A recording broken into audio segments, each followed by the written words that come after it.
First tonight, we're following up on the dust storms hitting central Illinois yesterday and how farmers can play a role in minimizing the chance of the next one. Yes, Shabnam Dinesh joins us live in studio to show us how lessons learned from last year's dust storm avoided a fatal outcome yesterday. Shab. That's right, Thomas. Rebecca, I spoke with a farm business management educator who says farming methods have a lot to do with how much dust travels. And he says the less tilling a farmer can do, the better.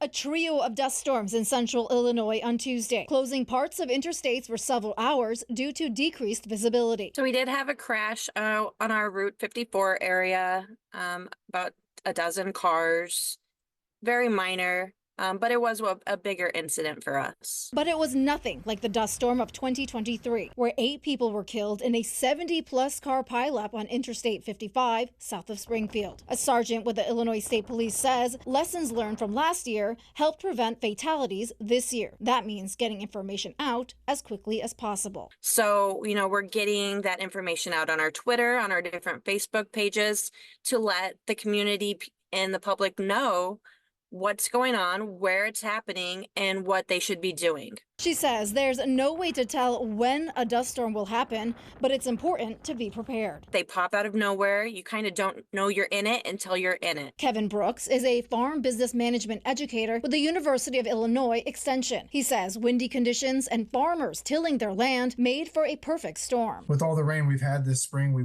went through a fairly dry period with some warm temperatures, and the top part of the soil dried out, and the wind picks up the particles and blows it across the field, across highways. About half of Illinois corn and soybean farmers till their land. Brooks said it's a better idea to move to a no-till method and pay attention to weather reports. I encourage farmers to take a look at reduced tillage methods to try to cut that down, particularly if you're alongside major roadways and that the dust from the fields can travel a long way. But this year, it might be too late for that. This year, we have late planting, so typically they aren't going to wait because they are losing money in a competitive market. It's a world market.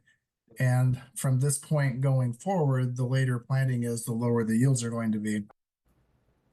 Now, Sergeant Albert Lopez says if you get stuck in a dust storm, make sure you have your lights and seatbelt on. Slow down, but don't slam on your brakes. And if you do pull over as far as you can and turn your lights off, because that's where other drivers will think the roadway is. Thomas?